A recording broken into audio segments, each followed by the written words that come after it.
A direct to funding option with Apex. No more evaluation. How it all works when you're trading in a live account with Apex, a live funded account. How many accounts can you have live funded with Apex? And a whole lot more stuff that you want to know, that you need to know regarding Apex 3.0. One other thing is we're looking at doing direct to fund. So we're going to start out with just a couple of accounts. Okay, like a 50 and a 250 or something like that. And people come in and they go direct to funding. Hell yeah, guys. That's what's up. Direct to funding by Apex. That's going to be freaking huge. While it's not something that's going to break the industry, I think they have a chance there to draw in a ton of brand new traders that have either left the platform or have never been on the platform that is Apex, and they'll come back to it or they'll come and test it out for the first time, because I have a sneaky feeling that because Apex has enough muscle, they can come in with a direct funding offer that price-wise will be very competitive. Now, I have no insider information on that or their pricing, but I kind of suspect it because they have some of the best pricing there is for evaluations. They are the largest prop firm in the industry at this time. So it only makes sense to me that if they come out with a direct to funding option that you can come in and choose over one of the evaluations, it will be at a competitive price. So they just get the entire evaluation process. Okay. And are those rules the same as PAs, or yeah, it'll be the same. Yeah. Okay, because most direct funding companies, is 20%, not 30% for the consistency. Ours will be 30%, and ours will pay out more money. Most of the other ones cap you out at like $12,000. And that's one of the reasons I've kind of stayed away from these direct to funding companies. It's because their consistency rule is 20%. For the most part, every single one I've ever seen is 20%. Outside of, it's not really a direct to funding, but kind of like a quick path to funding where you go through a couple of phases. And then their consistency rules are a little bit broader, a little bit bigger than that kind of 20% thing, right? Where you can check out, if you like that type of process, you can check out my funded futures. There's a link in the description and comment section with my coupon code Jesse, all caps, JESSEW, for the biggest discount, as well as with Apex and Earn to Trade and Take Profit Trader. The fact that Apex is going to have a bigger consistency rule being the 30%, meaning their direct to funding path is going to be the same rules as a regular PA, which is what a PA is what you get after you pass an evaluation. Well, then that makes this direct to funding option a lot more attractive than it would be with a lot of other firms. You're going to get to keep more money. You're going to get to keep, the consistency rule at that 30%. Yeah. Okay. And this would be considered a PA account? It'll be a PA account that the plan is to move to live. Yeah. Okay. So if right now I have, let's say 15 PAs just from passing evals, and then you offer direct to funding, I could maybe get 5 more just by doing that to make 20, right? The 20. That's right. What account size are you offering? Just the same amount right now? I think we'll start off at like 50 and 250. I think that's a great starting point. The 50 and the 250, those are my favorite. I guess I'm kind of biased there because I like to trade the 50s and the 250s. So having them start off the direct to funding in the 50 to 250, I think that's freaking great. And then eventually we'll add on, more sizes. Okay. And that's obviously a one-time fee, right? Yeah. Will you guys ever offer end of day accounts? Okay, so here's the thing on end of day that nobody gets. All right, if you look at the numbers of pass rate, 20% more people pass trailing than pass end of day accounts. I kind of tend to believe that, but I would have to see the data. And he says where you can see this data, because I do better with the trailing drawdown type of rule than I do with the end of day. Don't ask me why, but I just do. I don't do very well with those end of day type of accounts. So more people are passing our trailing than are passing end of day. And the companies post their numbers at the bottom of their websites. That's how we know. Yeah, we had to document everything out for the CME. So this isn't just like it's going to happen. It's like it's happened. And we have somebody on our staff that's worked with the CME and worked with the CFTC at exchanges for over a decade. So he's our head of compliance. Like I said, we document everything out, what we're doing, how we're doing it, what people we moved to live. We had to list like all the people we moved to live, everything, and prove it. They looked up the accounts, all that stuff. It's funny because we were, they never moved anybody to live. It's like we had to prove that we moved people to live. We had to give them accounts. Like they've actually shut down one company. And that's what we were talking about earlier in one of my previous videos regarding prop firm regulations that are going to be coming down the pipeline. It's the fact that you're going to have to prove that you're putting traders, these prop firms are going to have to prove that they're putting traders into live accounts. It doesn't mean that just because you have, let's say, 10,000 traders, you're going to have 1,000, 5,000 traders trading live, but you're going to have to show that some are going over to trading live, because that's the end goal of a prop firm. It's moving these traders to live. The CME wants to see this liquidity and they want to see this volume come into the live markets, not stay over at video game land. And that's what's happening here. And it said we never want to move people to live. They tried to get a data fee, they couldn't get it. Look at that. See, a company came out and said, we don't have any interest in moving people to live accounts. We want to keep them in this fashion. And well, they got shut down. Oh, wow. And so there's other companies out there that have no path to live. And as soon as the CME gets a hold of them, they're going to be shut down. And you have to understand where this shutdown comes from. It's not that they come in and they're like, oh, boom, you're closed. No, I mean, the companies probably still exist and they're trying to figure out how to get some sort of data to have their traders trade something. Because what happens is they just won't be fed the data. They won't be fed the data. Simple as that. The CME will come in and they'll tell Ninja, Tradeovate, right, Quantower, they'll tell all these people, hey, you can't feed these companies data.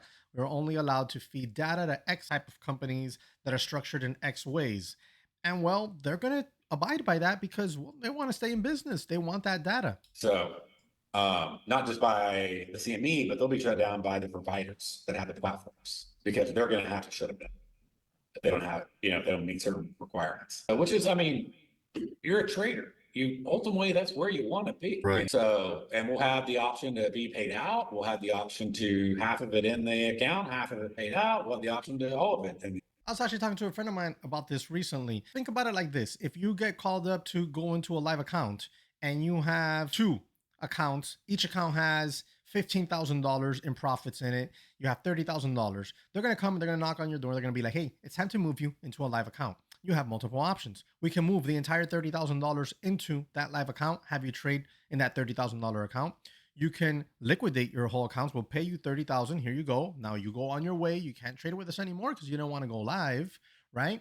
Or they'll tell you you can take some of it and put it in your live account and then put the rest in your pocket. So you got 30,000. What do you want to do? Oh, I want to put 15,000 in my pocket, put 15,000 in my live account. Oh, I want to, put 25,000 in my pocket, put 5,000 in my live account.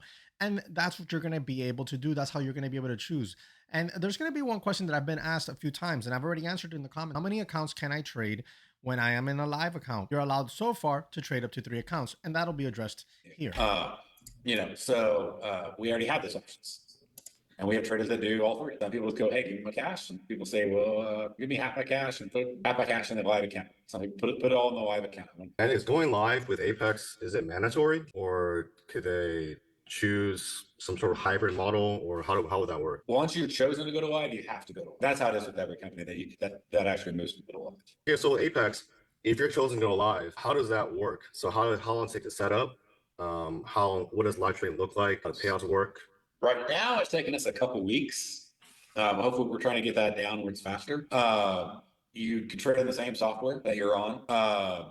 If you want your entire balance, even if you have 20 accounts, moves over to the live environment. And we can set you up right now. The CME's allowed. I have a question on that. Let's say you have 20 accounts, but you only have 5 profit for payouts and such. And your other 15, let's say they only have $1,000, okay, in each in profit. Are we going to go ahead and grab that 15,000 and put it all together with the other 5 accounts that are above the threshold, or we're moving to live? If that's the case, that's cool as crap as far as I'm concerned. Or if they're going to let you just keep trading them, as they are in the funded sim, then that's fine too, because you can just continue building on them and then later transition them. Either way, I think it's fine. I think it should be left to the choice. I think at that point, maybe leave it up to the choice of the trader. Do you want to grab the 1,000 you have in all 15 that are remaining and move them into your live account? Or do you want to cash them out? Or do you want to just keep trading them? That'd be pretty cool. I think if they did that, they would capture a lot more market share than they're already capturing, because I don't think anyone does that specifically. I think all your accounts need to be above threshold in order to get them moved into that live environment versus just putting them all together with the other 5. Or let's say you only have 6 accounts, 3 and 3, etc. For 3 accounts. So we can set you up in 3 accounts. But let's say you had $200,000 between your 20 accounts, then we'll just put like, $65,000, $70,000 in each account. And how many accounts do you have live with Apex? 3. 3. And, wow. And that's the brokerage requirement. That's not ours. It used to be 20. Did you hear that? That's not their rule. They didn't come up with that 3 account rule when you're live trading actual cash. That's just a brokerage that they're utilizing. That's their rule. And so far from what I've seen, that's pretty much across the board on all the firms. So they must all be using the same brokerages for these to exercise these live accounts. Could it maybe increase that? Or we're working on it. So that's, as we're working with the CME, we're trying to work on that. The 3, you were able to use 20 accounts to build up all that cash for the 3. or take out half. You made 200 grand, take 100. I'd say take half of it, run. Go buy a new car. 100%. Look, if you got 10,000, 20,000, 50,000, 100,000, in my opinion, and what I would do if I'm in that position, I'm taking half off the table. I'm putting it in my pocket, right? I'm going to go ahead and I'm going to enjoy some of that money. I'm going to use some of the money for bills, to live, to invest long term, etc. And then the other half, I'll leave it in my live trading account. Dude, if you got $100,000, why would you not take 50? Think about it like this. How many people don't work an entire year just to make less than $50,000? You have the opportunity to put $50,000 in your pocket and then trade another 50,000 in a live account. It's a no-brainer. So you get paid to trade, right? Yeah. So do something with some of your money. Okay. And as far as live accounts go, are there any rules in live accounts, like with PAs? Sean handles all that. You don't have like a 30% max profit rule. That's awesome, and I think it should be that way and remain that way. When you're trading in the live account, like when I trade in my live account, that's what I love about my live account. Like when I say live, it's my personal cash account. I don't go by any 30% rule or 20% rule or 50% rule on the day. I'm going to make as much profit as I can on the day. If I have a day where I'm trending and I can let that runner run and run and run, dude, I'm at a point where I'm going to try to let that runner run all day. If we have big trend days, I'm just going to let it run. Why? Why would I limit my profitability? You can withdraw every single day. Okay. If you want to draw today, tomorrow, the next day, the day after that, you can literally draw every single day. We do have. That's key. If you're in a live account with Apex, just like many of the other firms, you're going to be able to withdraw your profits every single day. Every single day. So if you have a $50,000 account that you're trading, and you built it up to 53 and you want to pay yourself $3,000 today, you can. If tomorrow you want to pay yourself another $1,500 because you made another couple $1,000, boom, you can pay yourself. The 30% rule made it be like a hard stop rule, just to keep you from blowing the entire account. Yeah. I know he has some sort of day rule in there to keep you from blowing the live money. That's smart. And I think that's actually very key and essential for traders. Look, in my regular personal cash account, I have a max drawdown on my Trade-Evade. Okay. And if I hit that, I cannot trade anymore on the day. It'll liquidate my position and I'm done on the day. I will not be able to do anything else in that account until the following day. So I think that if you are trading for the prop firm and you're trading your live money and they have a rule where they have like a daily limit, that's great, because if you hit it, the last thing you want to do, look, bro, I'm talking to you from the heart. The last thing you want to do in your live money account is go on tilt and blow up $50,000. I've known people to blow up that kind of money in one day and messes with their head. You don't want to do that. You don't want to do that, because think about it. Okay. You could have pulled out that money that day, just been done with it all. Then you blew it up. You set it on fire. That is crazy. So if the firm has a rule where they're going to have a max drawdown on the day in your live account, that's going to be beneficial for you. It's going to help you manage risk and it's going to help you protect the balance of your account. You can always trade the next day. Okay. So there might be like some sort of like a daily loss limit for a live right. account. Yeah. Okay. Just keep you from blowing the account. You won't lose your account.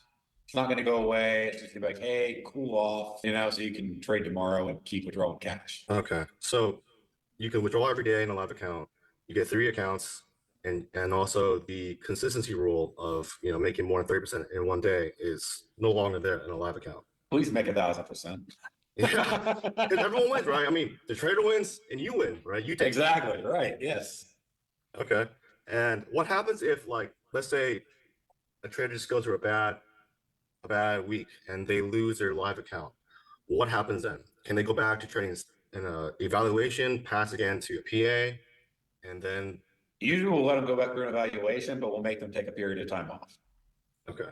Like a cooling off period, like 30 or 60 days. So if you blow up your live money funded account with Apex, they will allow you to come back and trade an evaluation, go into a PA, go through the ladder again. But they're going to make you wait 30 to 60 days as like a cooling off period. Why? I don't know. I don't know if this is something to do with regulations with CME. I don't know. I don't know why they would make you wait 30 to 60 days before you can buy a valuation. I personally, I'm not a fan of that. I think, if you blew it up, take a week off and then let's come back and do it again. But I mean, whatever. The point is they will let you come back and trade an evaluation, trade in a PA and work your way back up, which is good. Okay. just to mentally reset themselves, I guess. Yeah. We've only had a few that have just blown it out. So Have you had people? and we also give some coaching, not advice. Well, there you have it, guys. That's what's going on with Apex right now. I really like where this is heading. And the fact that they're going to have that direct to funding option where you can just skip the evaluation, pay for your direct to funded PA account, and start to trade there, that's freaking great. I think that's going to be competitive. If they can come in at a good price point, they're going to do very well with that. And I'll definitely be a customer on that one. I'll test one out for sure. Why not? You know, I think it'll be great to test it out and then review it with you guys. What are your thoughts on all that we just covered in this video? Drop it in the comment section below. If you have any specific rules for them, let me know. Maybe I can try to get you some answers. I know I have one question for myself on that topic. So if you have any questions for them, let me know. Drop it in the comment section below, and I'll try to get you that answer from them. All right. I hope you guys are having a great day. Thank you very much for watching. I'll catch you the next one.